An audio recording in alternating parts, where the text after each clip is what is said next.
Now, the greatest radio shows of all time. Suspense. The Shadow Node. Washington calling David Harding, counter-spy. Classic radio theater. The Great Gildersleeve. Fibber McGee and Molly. Dragnet. Gunsmoke. The Lone Ranger. Now, step back into a time machine with your host, Wyatt Cox. Good evening, friends of the Inner Sanctum.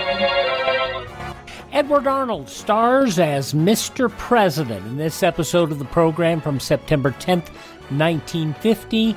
You have to figure out who Mr. President is. This episode is entitled, I Beg Your Pardon.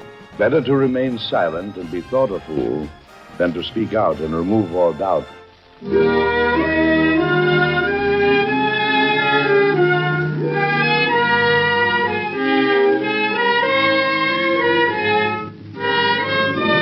Mr. President, starring Edward Arnold and written by Gene Holloway.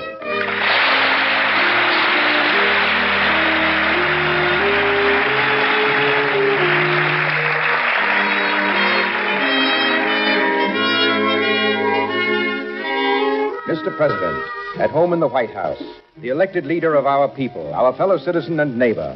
These are little-known stories of the men who've lived in the White House, dramatic, exciting events in their lives that you and I so rarely hear. True human stories of Mr. President.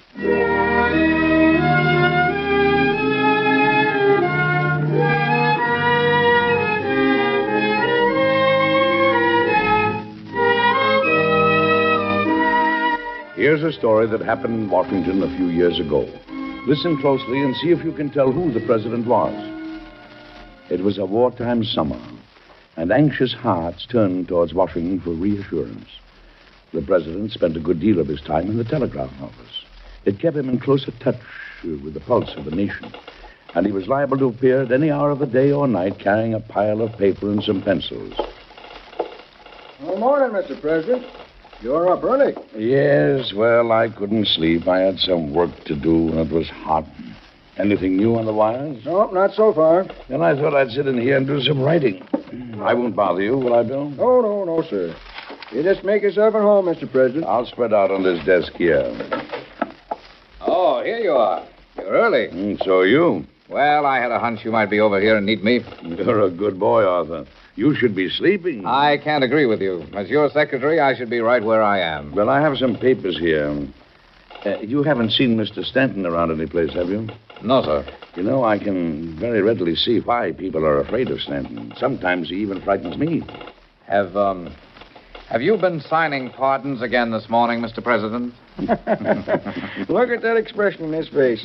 Like a kid that's been in the cookie jar behind his mother's back. Well, I'm caught dead to rights. Well, there's a stack of pardons, Arthur. Stack? Yes, I pardoned everyone today.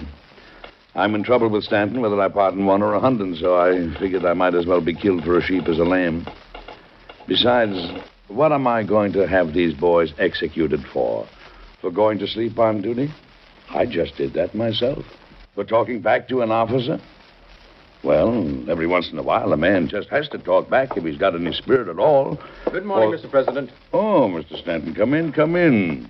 Shall I post those letters you gave me last night, Mr. President? Oh, yes, Arthur, and I'll have some more to give you in a few moments. Yes, sir. I'll be in your office if you need me, sir. Thank you, Arthur. Mr. President, may I have a few moments of your time? Of course. Come along. We'll go into your office. Mr. Stanton, I've been going over the pleas for clemency. I've made notes on all of them, and I have them right here. Very well, Mr. President. May I look them over? Yes, of course. You're the Secretary of War. I haven't much choice. It's a beautiful morning, isn't it, Stanton? A man can't help but think how good it is to be alive on a morning like this. Mr. President, these are all pardons. Yes, all pardons. But, sir, these men have all been sentenced by order of the court-martial. Are there not enough dying on the battlefield, Stanton? How many are dying on the battlefields is completely beside the point, Mr. President. These men are incompetent, dangerous, treacherous. A boy who fell asleep, a man who lost his temper, a lad who became frightened in the height of battle. Don't think of them as statistics, Stanton. Think of them as human beings. Man is human and therefore subject to human frailty. The Army cannot be run on sentiment, Mr. President. Why not, Mr. Stanton? We have asked them to fight for sentiment. We have taken boys from farms, from schools, from jobs, and we've said to them, here is a word, and you must fight to the death for it. And the word is liberty. We have said you must fight for freedom so that in time to come all men may live together as equal in the sight of each other as they are in the sight of God. Mr. President, we're not discussing what a man fights for, but what the punishment is if he fails as a soldier. This is not a nation of soldiers, Mr. Stanton. We have trained our sons in gentler, kinder ways. But an army must be well disciplined or its troops will march to suicide, not victory. If a man doesn't respect and obey the orders of his army, the army has no jurisdiction over him whatsoever. Well, I can't deny that, Stanton. A war is going on. You'll make a laughingstock of the officers of the army as well as the War Department. The soldiers will do anything they take it into their heads to do, as long as they're assured of pardon from the chief executive. Now, that may sound hard to you. It may sound cruel. But war is hard and cruel, and we might as well face the fact and buckle down to it and get it over with as quickly as possible. Well, I agree with that, Mr. Secretary. And either let the army officers and the War Department run the war or send them home and get a new staff. But please don't go on making us look ridiculous by these wholesale pardons of yours. All right, Mr. Secretary. I can see your point, of course. I'll try not to interfere as much in the future. Now, about these pardons on your desk. Well, I've already signed those, so we'll just let those go through, Very well, Mr. President. Tell me, what time is it? It must be lunchtime. You know, I'm hungry. How about you, Mr. Stanton? I am not hungry, Mr. President, and I have a great many reports to go over. Well, I'll go along home and have some lunch and come back. I was over here pretty early this morning. And please don't promise anyone to pardon their husband or their brother or their son while you're on your way home or back. Yes, Mr. Secretary. After all, I think the War Department can always be depended upon to consider the justice of any case. If a boy merits another chance, we'll see that he has it. In this world or the next, Stanton? Mr. President. Good morning, Mr. Secretary. I'll see you after lunch.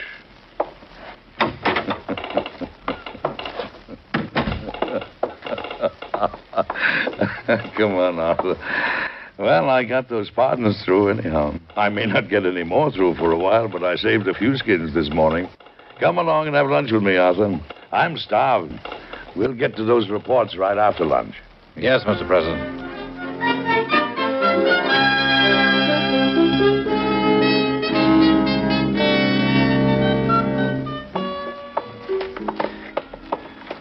Well, I must say I feel better.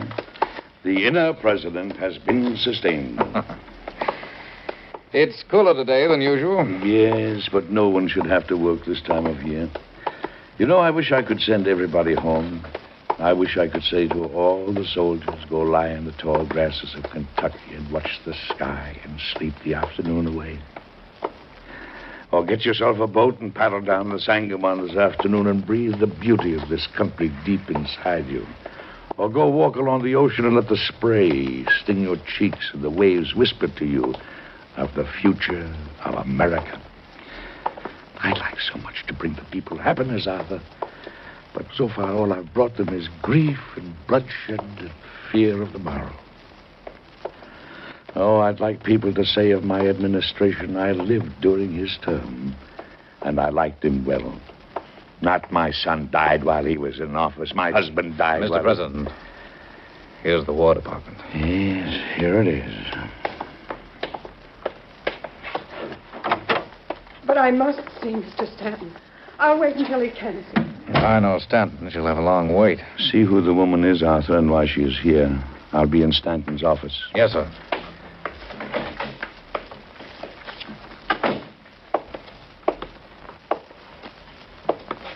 Madam, may I ask who you're waiting to see? Well, I was told not to speak to anyone but Mr. Stanton. Well, that's all right. I'm one of the president's stenographers. If you wouldn't mind telling me the nature of your business, perhaps I can help you. It's my son. My son's to be shot today by sentence of the court-martial. He's at Fort DeRussy waiting execution. Oh, I must see Mr. Stanton. What was the charge? Bounty jumping. Oh, I see. A deserter. No, my boy's not a deserter. He's been in active duty for over 2 long years. He's risked his life over and over. He's a good boy. I'm sure if I can only see Mr. Stanton, he'll understand. Yeah, now, madam, you mustn't lose control of yourself. You sit here, and I'll see what I can do. Bless you. God bless you.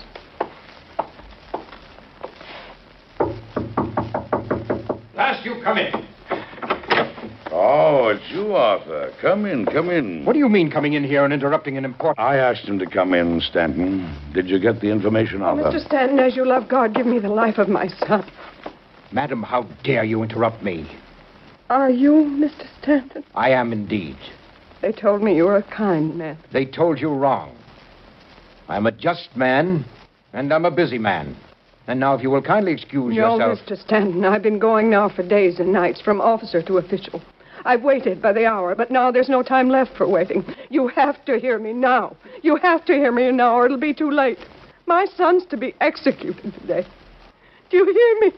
My son's to be executed today. If he's to be executed, there must be a good reason for it, madam. He's been wounded twice in his country's service. Are those the kind of men you execute as deserters and traitors? My son's no bounty jumper. Your name? Mrs. Buckley. Oh, yes. Private James Buckley of the 7th Vermont. Madam, I'm sorry for you, but I'm familiar with your son's case, and there is nothing that can be done. Now, I'm sorry, but I cannot possibly give you any more time. Don't be in such a hurry, Stanton. Listen to any woman speaking for her son's life. Madam, you say your son's fought for his country for nearly 3 years? It's strange he should be a deserter now. Why, sir... Why... You're the president, aren't you, sir? Yes, Mrs. Buckley. Now, please tell me about your son. Mr. President. Please, Stanton. Let us listen. God has sent you here, Mr. President, to hear my prayer. I'm a widow. I've given 7 sons to death for their country. This is the 8th, the last, youngest. 7 sons. Stanton, do you hear? 7 sons. Mr. President, we have a great deal to do today. This case has already been decided. I can't take the time for every woman with a story like this. I can. This woman has already given up far more than either you or I can ever give for our country. Very well, Mr. President. Excuse me for a moment.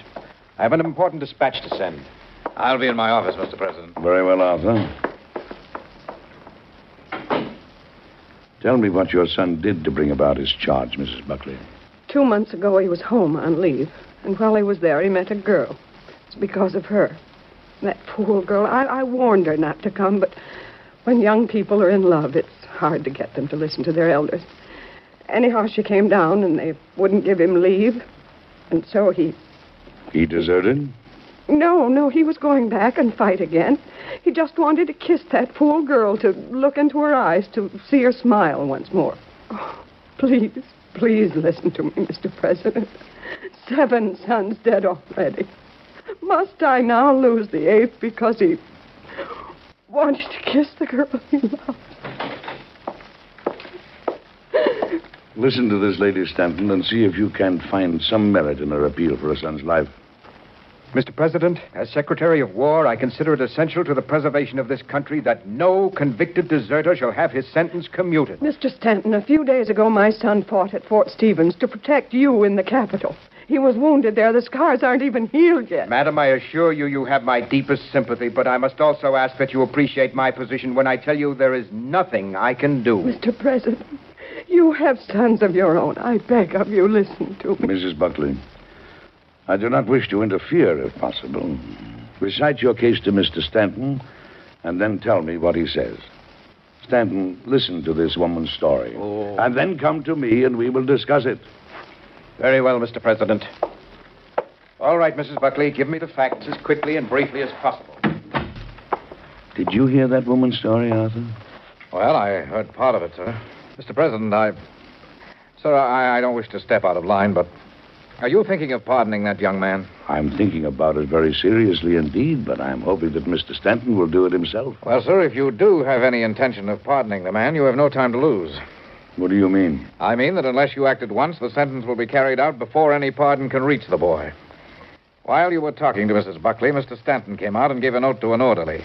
I heard him tell the orderly to go immediately to Fort DeRussy, which is where the prisoner is being held. He sent an orderly to the fort while I was talking to the woman? Yes, sir. Well, I'll be hanged. I really will be hanged. Come on, Arthur. We'll go to the telegraph office. Yes, sir. Oh, hello, Mr. President. Mr. come in to work for a while? Bill, do we have a wire to Fort Rusi? Oh, sure, Mr. Then get the President. fort on the wire at once. Well, the wire is in use at the President, sir. Very important orders with regard to the movement to the 6th Corps. Hold the dispatch. Yes, Mr. President. Oh, hold that message, Charlie. The President wants the wire. Now then, kindly send this through immediately. Telegraph to the Provost Marshal having in charge Private James Buckley of the 7th Vermont, sentenced to execution today. Direct him to bring immediately to the War Department his prisoner. Order him under the personal commands of the President of the United States to disregard all other orders whatsoever as regards the disposition of this prisoner. And ask for the Provost Marshal's personal acknowledgement by telegraph of the receipt of this order. That's the message. Send it at once. And I'm going to wait right here until I receive the answer I've requested to this dispatch.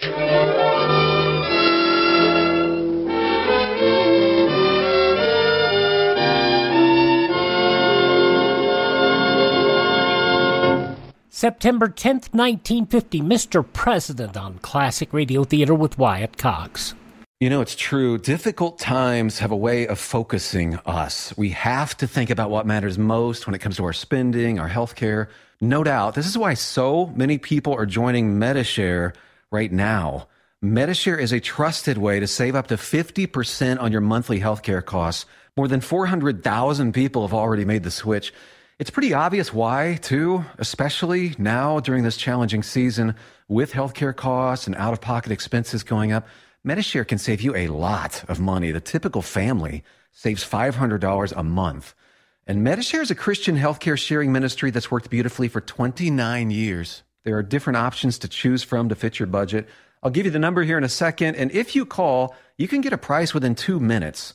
Maybe now is the perfect time to make the switch and start saving. Here you go. Call 833-34-BIBLE. That's 833-34-BIBLE. 833-34-BIBLE. Has someone in your family lost a job recently, and now you can't afford your mortgage payment? Or do you have a rental property and your tenants aren't paying you? We can come to the rescue and pay you cash for your home immediately. Yes, sell your home and get cash all over the phone without dealing with real estate agents or having to waste time showing your home to lukewarm buyers. You don't need to lose your house to foreclosure. If you have equity in your home, we'll buy your home and give you cash within days, all in a simple over-the-phone and virtual process. Call now before your situation gets worse. Sell a home you can't afford or just need anymore and get the cash you need today. Call this number now. 800-477-4612.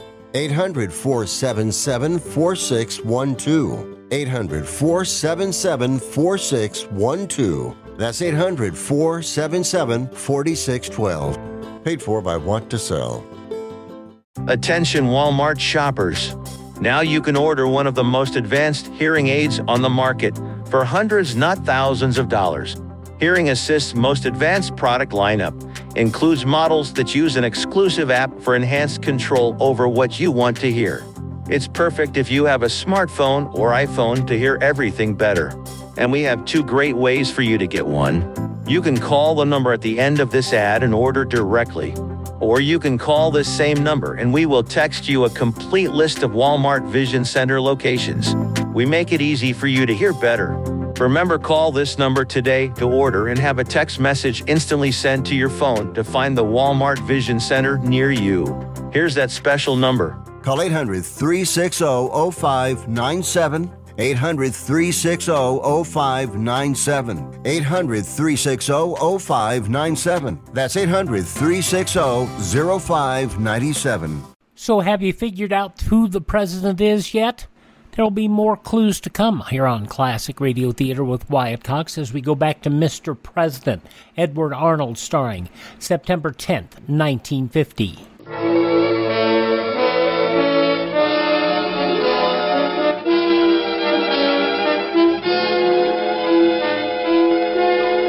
Well, have you guessed who the president was when all this happened? It really did happen, you know, in Washington just a few years ago. So listen closely. The president waited in the office until the telegraphed personal acknowledgement came back from the captain of the Provost Guard that he had received the orders and would bring the prisoner to the War Department immediately. Satisfied then, the president returned to the office of the Secretary of War. Oh, Mr. President, you are my only hope. Please, please help me. It's useless to talk further to Mr. Stanton. Easy now, Mrs. Buckley. Don't give way.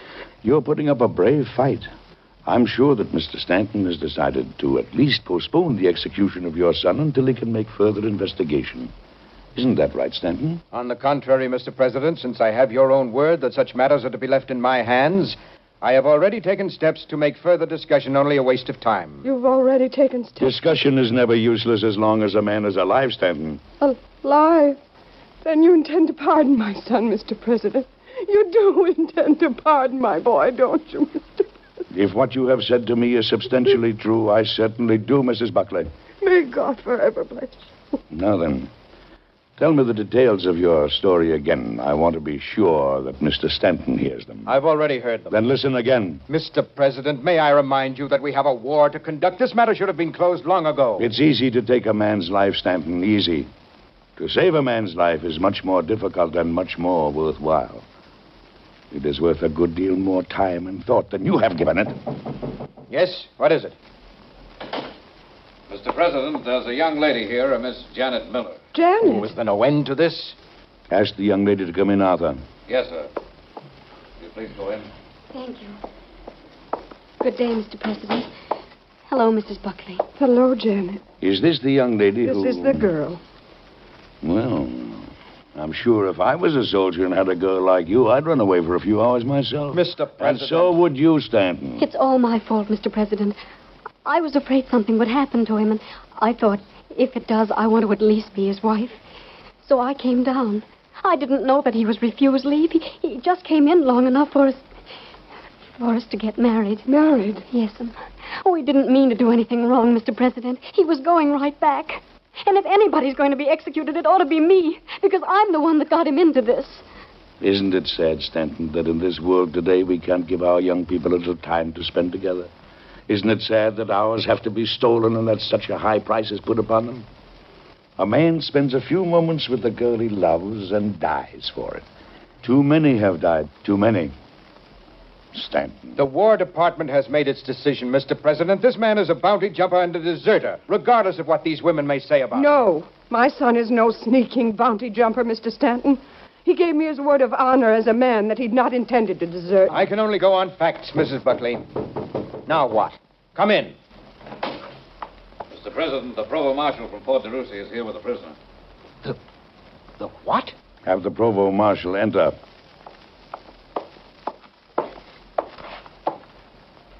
I have the President's personal orders by telegraph to present before him in the office of the Secretary of War the prisoner condemned to execution today, Private James Buckley of the 7th Vermont. Jimmy? Yes, dear. Bring the prisoner in. Mr. President, this is beyond all human endurance. Come in, Private Buckley.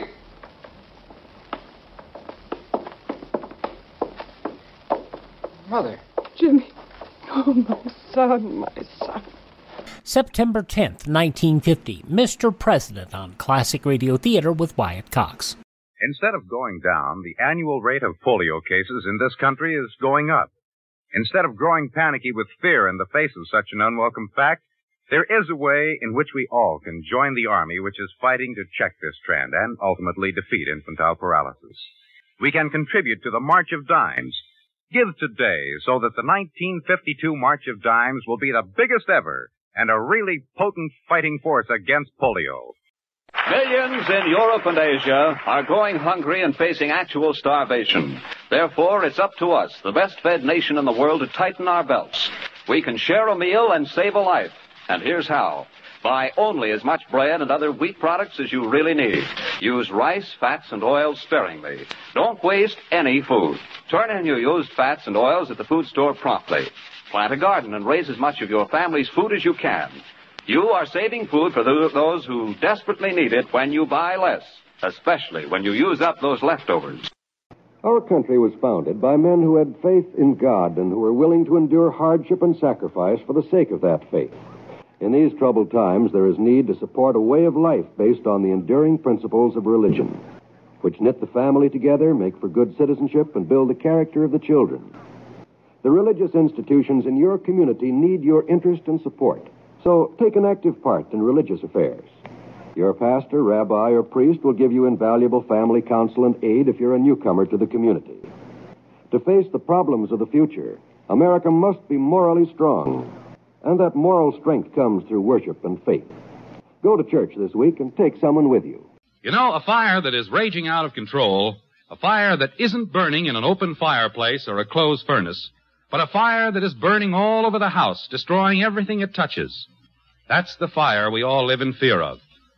The sound of fire engines racing by in the dead of night isn't an exciting sound.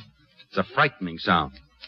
And the only kind of comfort we derive from hearing it is a kind of a small, uneasy relief that it isn't happening to us. Small and uneasy because we know that it could be happening to us. We all hope that it never will. But that's a futile kind of hope, unless we take active steps to see that it doesn't. And the steps to prevent such a fire happening to us are really simple. Here they are. Don't smoke in bed, and don't lose track of that cigarette you're smoking somewhere around the house. Don't store up old rags and papers. Clean them out. Don't put up with defective wiring and old frayed cords. Don't use cleaning fluids that will catch fire. Don't leave matches in reach of small children. Just 5 steps. Follow them. If you don't, you're gambling with fire, and the odds are overwhelmingly against you.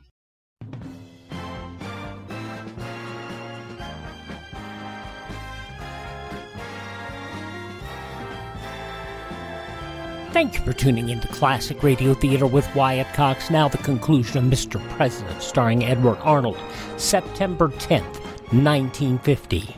Janet, what are you doing here? I came to see the president. The president? How do you do, Private Buckley? How do you do, Mr. President? This is... He's fainted. It's his wound, Mr. President. Please forgive. It's his wound. Here, give him some water. Here, Provo. Help me get him in the chair. Sorry, sir. Look at the bandages on his arm. There's proof he risked his life for his country. Oh, Mr. President, you brought him back to us. You wouldn't take him from us now to murder him. No, Mrs. Buckley, I would not. I'm sorry, Mr. Stanton. I'm afraid I'm going to have to go back on my promise to the War Department just one more time. May I use your desk? Of course, Mr. President. Here you are, Mrs. Buckley. Here is the free pardon of your son. God bless you. God bless you and keep you, Mr. President. Oh, thank you, Mr. President. Young man, your sentence to death by court-martial acts as a discharge from the Army of the United States. My pardon has made it an honorable discharge. So go home with your mother and this lovely girl who have fought so bravely for you. Thank you, Mr. President. Not only for this moment now, but for all the years you've just given back to me. Goodbye, and bless you all. Oh, Provost Marshal, I should like you to remain for a moment, if you don't mind. Yes, sir. Here, darling, put your arm around me. I'll help you walk. Bye, Mr. President. Goodbye, my son. Provost Marshal, did you receive the commands I sent by orderly? Yes, sir. But before they reached me, I received a direct telegram verified by the telegraph clerk of this department instructing me that the execution was to be stayed and that I was to report with the prisoner here personally to the President of the United States. Stanton, that's where I had to jump on you. You sent a messenger on horseback. I sent mine by electricity. I sent mine later, but it got there first. Provost Marshal, do you have the dispatch sent you by Secretary Stanton? Yes, Mr. President. Let me have it, please. Thank you, sir. I think, Mr. Stanton, that we will burn unopened this dispatch you sent to the Provost Marshal. Mr. President, this action of yours will produce 1,000 deserters before the end of the week. I'm not sure I care if it does, Mr. Secretary. It has made 2 less broken hearts in this country. I wish I could send all my boys home to their mothers and to the girls that love them. It's a grand country to be alive in, Stanton. Never forget that. It's a grand country to be alive in.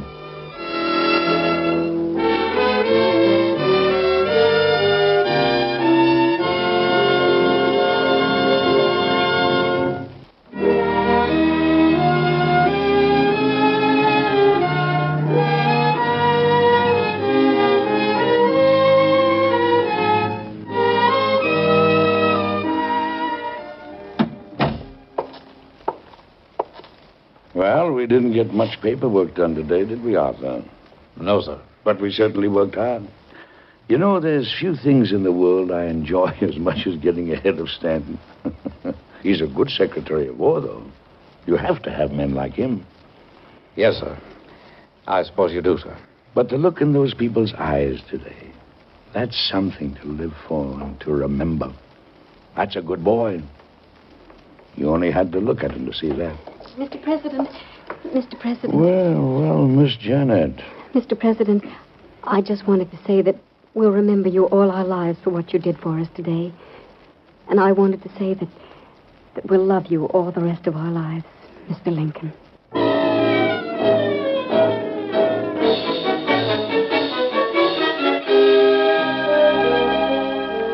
Be with us again next week, won't you, for another interesting story that happened in Washington a few years ago to Mr. President. Until then, goodbye.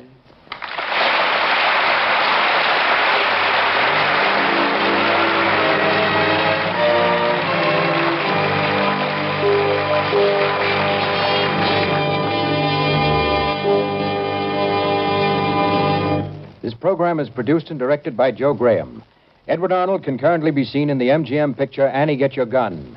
Heard with Mr. Arnold in today's cast were Betty Kane, Marilyn Erskine, Lon Clark, Ian Martin, and your narrator, Eric Dressler.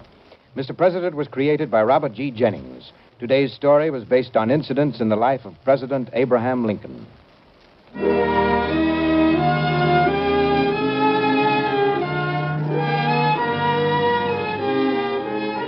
Be sure to listen again next week when the American Broadcasting Company and its affiliated stations bring you Edward Arnold with another interesting and factual story of Mr. President.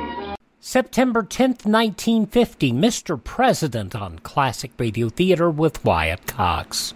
It's a big, bold story set in the heartland of America, along the edge of Lonely Mountain. I am open for business. And so Big William Gorgon, played by handsome Michael James, fiercely set down his Midwest roots. Oh, darling, we're going to sell bathrobes and raise chickens. Set his adoring wife, Wilhelmina, portrayed by beautiful Glenda Olsen. Oh, I love our store, Will. But they hadn't counted on Big Ralph's bathrobes and cattle store coming to town. Oh, Will, what will we do, Will? Will had a plan, a way of facing off against tough Big Ralph. We're going to change the face of America. We're going to advertise. For what? With print, broadcasting, and bus benches, we're going to tell people who we are and where we are. What's a bus? And so the story of how one man brought advertising to the heartland. Oh, will it work? It will. Well, my name ain't Will, Wilhelmina. You got to advertise or we'll die. And so the greatest marketing story of all time is here. Advertise or die, dopey. Put your message on this national advertising platform. Email classicradiotheater@gmail.com. classicradiotheater@gmail.com.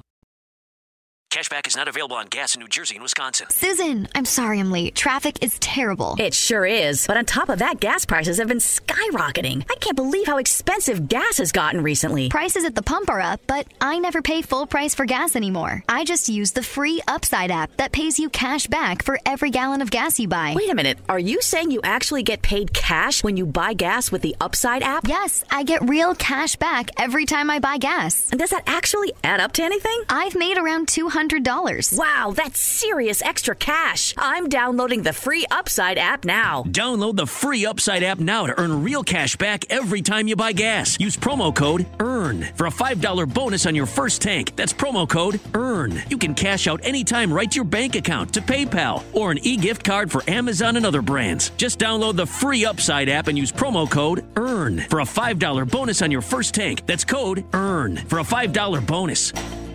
Do your pets have the same energy they used to? Do they have problems with itching, scratching, a dull coat, or goopy ears? Then your pets need Dinovite. DINOVITE.com. For over 20 years, pet owners have trusted Dinovite to supplement their pet's diet. We started Dinovite, and in our first box, we noticed a difference. Dinovite is an all-natural daily supplement made from whole foods that help support your pet's immune system, digestion, skin, and coat. Within 3 weeks, he's not scratching and itching, and he's an all-around happier dog. Today's commercial pet foods are processed at high temperatures, which bakes out all the essential goodness. These processed foods can lack the essential vitamins, enzymes, and probiotics that contribute to overall good health. Adding a scoop of Dinovite to your pet's food bowl is the answer. If you love your pets as much as I do, you'll want to do what's best for them to live long, healthy, happy lives. I have 2 cats and 2 dogs. All 4 of them are on the Dinovite. You won't believe how happy your dog will be.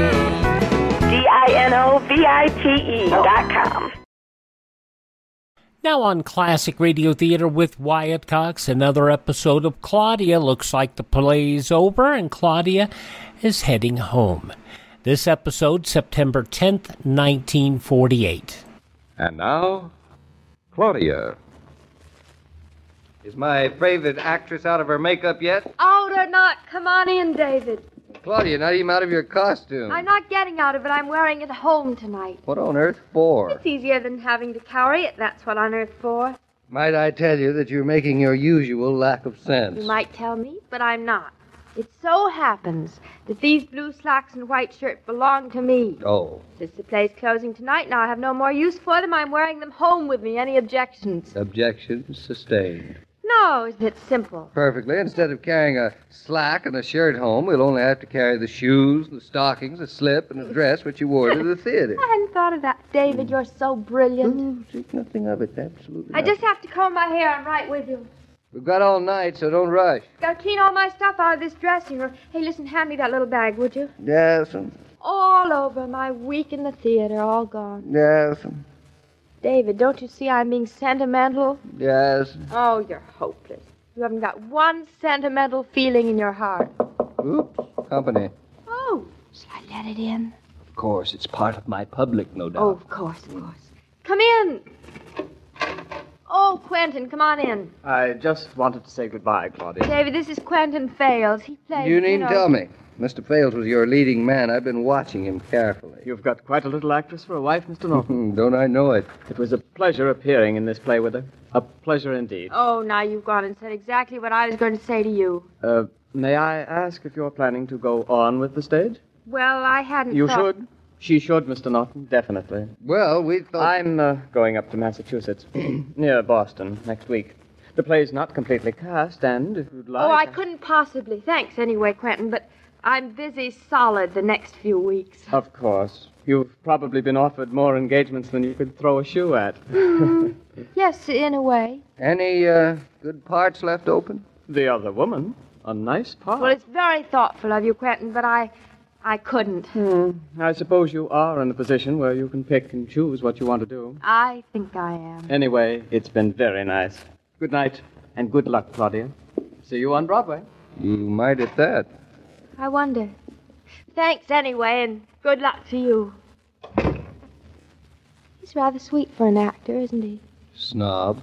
No, I'm not. I just prefer husbands. Just don't get narrow-minded. Why'd you make up your mind so fast about an offer to go into another play? I didn't make it up fast. Much you didn't. Why shouldn't you? If you get offered a good part... We'll discuss it when we get home. You know, sometimes I think you don't know what you're doing. This is not one of those times. Is my suitcase all packed? Well, you ought to know. You did it. I did? My goodness. Oh, am I never going to be allowed to go home? I don't know what your big hurry is, but... Sometimes I think you don't know me at all. Come in. Oh, dearie, I didn't know you were occupied. Gladys, come on in. I'd like you to meet my husband. Oh, I sure am glad to meet you. Say, he is handsome. Well, thank you. Good evening.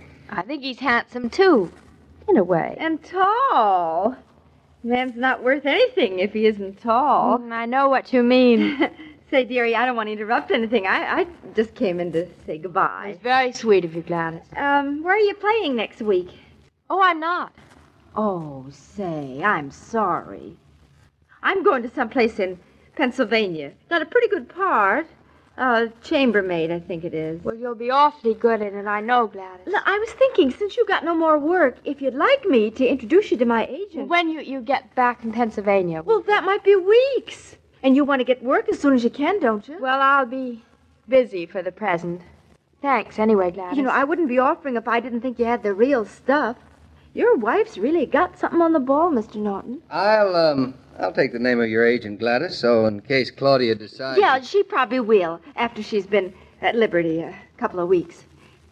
Here it is on this card. Oh, thanks. Go on, keep the card. Thanks very much. I ain't being generous, so don't thank me. If your wife and I was the same type, you know, if she had red hair, too, I probably wouldn't give her the skin off my nose, so don't thank me. We insist. Well, I gotta scram. Some local color offered to buy me a hamburger. Claudia, kid, see your lights. See you first. Oh, me? I don't fool myself. So long, Mr. Norton. Thanks for taking Claudia, Gladys. Oh, say, that kid don't need anybody. David, let's go home now. I'd rather just go home. Sure. These people are all so sweet, so wonderful. Darling, let's go home.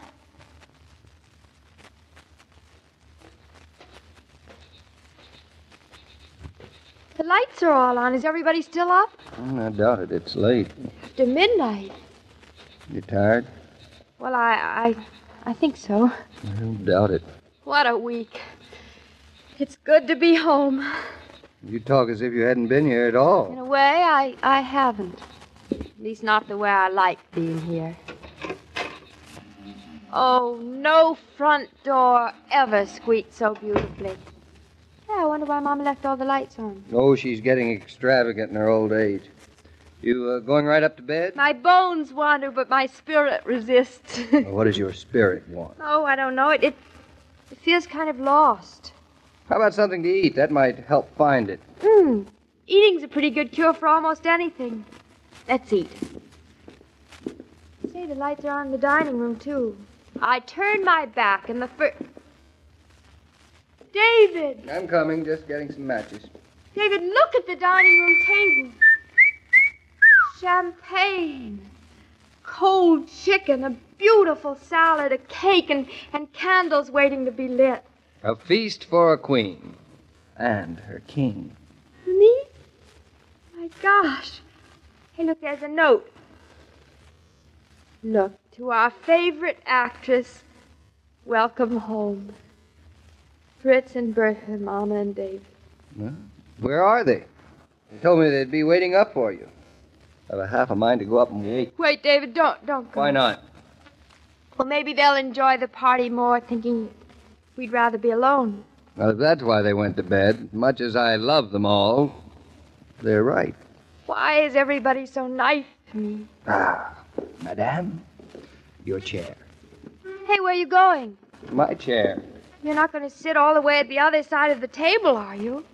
My place. Oh, phooey on my place. Your wish is my command. Now, what do you have first? Chicken, salad, a roll? I'm hungry, but I don't feel like eating. It's funny. The table looks so beautiful. The house is so quiet. It's such a handsome chicken. You sure you feel all right? I never felt better in my life. I feel just like laughing. Here, laugh on my shoulder, darling. Here's my handkerchief while you're about it. David, I wonder what I'm laughing about. I wonder. Let's go outside, David, away from this table that looks as if it were for Catherine Cornell or somebody. Sure, come on, let's go out. Hey, what's that box on the console? Oh, it's gardenia. For me? For my favorite actress. I wish you'd stop calling me your favorite actress. That's what you are. Not anymore, I'm not. Well, as far as everybody's concerned, you can be an actress anytime you snap your fingers. You heard Quentin and Gladys tonight. They weren't saying that just to be kind. They had absolutely no reason to come in and offer to get you more work in the theater, except they think you have the stuff. But, David, Now, shut up. Let me talk for a change. Just because this particular play is closed doesn't mean that your career's finished. On the contrary, it could be just beginning. Darling, I wish you'd let me I wasn't quite sure just how much this whole thing meant to you. Until just a minute ago when you sat down at that table and started to cry. But I wasn't crying Now because my mind's made up. You know what we're going to do the first thing tomorrow morning?